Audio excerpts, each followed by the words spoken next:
Hello everyone, আসসালামু আলাইকুম। কেমন আছেন সবাই? আই হোপ সবাই অনেক বেশি ভালো আছেন, সুস্থ আছেন।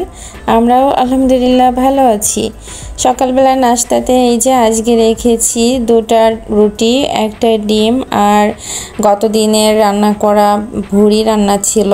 ভুড়ি বা বট যেটাই বলেন, আমরা ভুড়ি রান্নাই বেশি বলি। তো সেটা দিয়ে সকালে নাস্তাটা আজকে সেরে নিয়েছি। তারপর এই যে কিছু ডিম সকালবেলা ঘুম থেকে উঠেই ভিজিয়ে রেখেছিলাম। ও রাত্রেবেলাতে বেশ কটা ডিম নিয়ে এসেছে, এখানে 1 ডজন মতো হবে।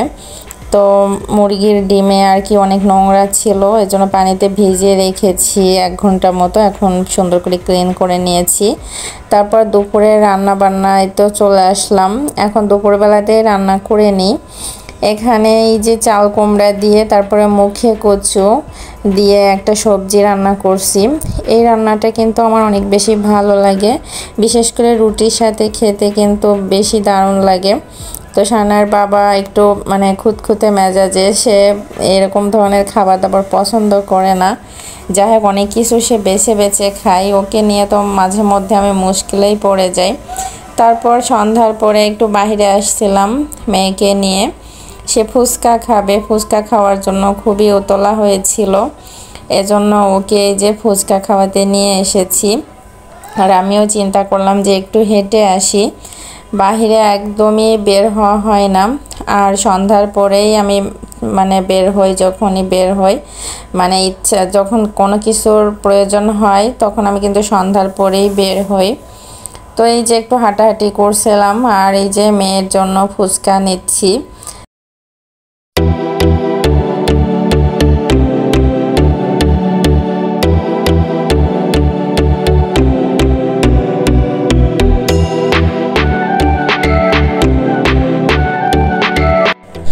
আর এখানে আমার বাসার নিচে দেখি ভ্যান গাড়িতে মুড়ির মোয়া আর কি, ওই যে গুড় দিয়ে যে মুড়ির মোয়া আর কি মাখিয়ে আর কি যেটা বিক্রি করে, তো এই লোকে নাকি নিজেই বানায়। তো এটা দেখে খুব নিতে ইচ্ছা করছিল, আর আমার মেয়েটাও অনেকটা জেদ ধরছিল সে খাবে। তো এজন্য এখান থেকে 1 প্যাকেট নিয়ে নিয়েছি।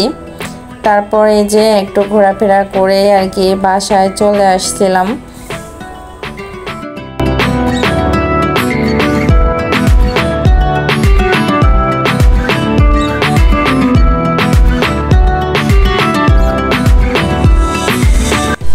ভিডিওর এ পর্যায়ে সবার কাছ থেকে একটা লাইক চেয়ে নিচ্ছি। প্লিজ একটা লাইক দিয়ে আমার ভিডিও কন্টিনিউ করবেন। আর আপনি যদি নতুন হয়ে থাকেন অবশ্যই আমার চ্যানেলটি সাবস্ক্রাইব করে দিবেন। আর অলরেডি যারা সাবস্ক্রাইব করেছেন তাদেরকে অসংখ্য অসংখ্য ধন্যবাদ জানাই।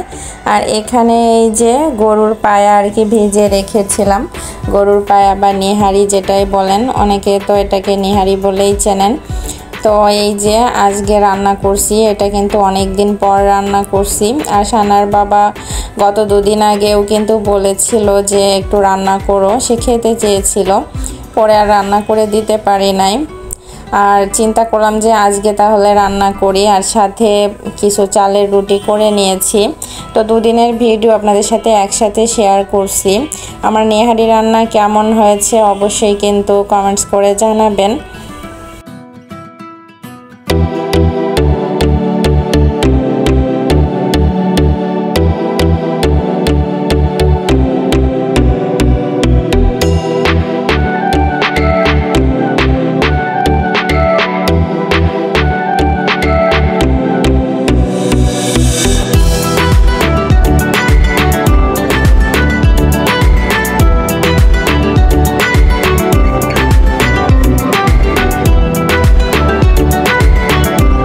নেহারি রান্নাটা আমি প্রেসার কুকারে করে নিচ্ছি, কারণ প্রেসার কুকার ছাড়া এটা কিন্তু ভালোভাবে সিদ্ধ হবে না। এই জন্য পারফেক্টভাবে রান্না করতে হলে অবশ্যই প্রেসার কুকারে রান্নাটা করে নিতে হবে। তো অনেক সময় ধরে প্রেসার কুকারে রান্না করে নিচ্ছিলাম, কিন্তু দুঃখের বিষয় একটাই হলো যে প্রেসার কুকারে আমার একটু সমস্যা আছে, সেটা হচ্ছে সিট নেয় না।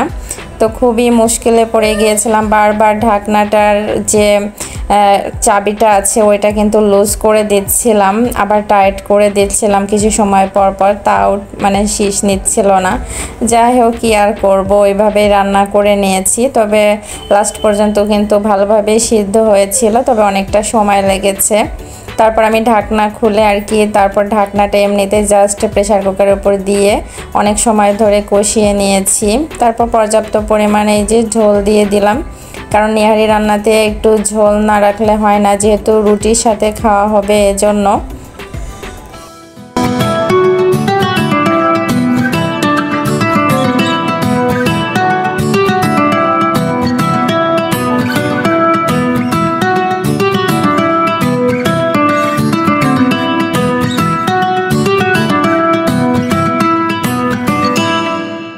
আগে যখন বাড়িতে থাকতাম তখন নেহারি রান্না মায়ের হাতের রান্না খেতাম, আর এখন অনেক কিছু মায়ের হাতের রান্না বান্না মিস করি, খেতে পারি না। যেহেতু ঈদে বাড়িতে যাই, ঈদে যখন যাই তখনই আর কি মায়ের হাতের খাবার দাবার খাওয়া হয়। তবে যখন বাড়িতে ছিলাম বিয়ের আগে তখন কিন্তু মায়ের হাতের বিভিন্ন খাবার দাবার এত মজা লাগতো, যা এখন আমি নিজে রান্না করলে মাঝে মধ্যে মনে হয় যে নিজের রান্না নিজের কাছে টেস্ট লাগে না। অন্যর হাতের রান্না বান্না কেন জানি মাঝে মধ্যে খুবই খেতে ইচ্ছা করে। তো এখানে এই যে বেশ কটা রুটি কিন্তু আমি বানিয়ে নিয়েছি। আর আজ দুদিন ধরে কিন্তু অনেকটা গরম পড়ছে, বেশ কয়েকদিন আর কি বৃষ্টি ছিল, বৃষ্টির পরে আজ দুদিন যে পরিমাণ গরম হচ্ছে চুলার উপর এসে, তো আমার সেই পরিমাণ গরম ধরে গিয়েছিল। একবার মনে মনে ভাবছিলাম যে বৃষ্টির মধ্যে তখন যদি এগুলা করতাম মনে হয় ভালো ছিল।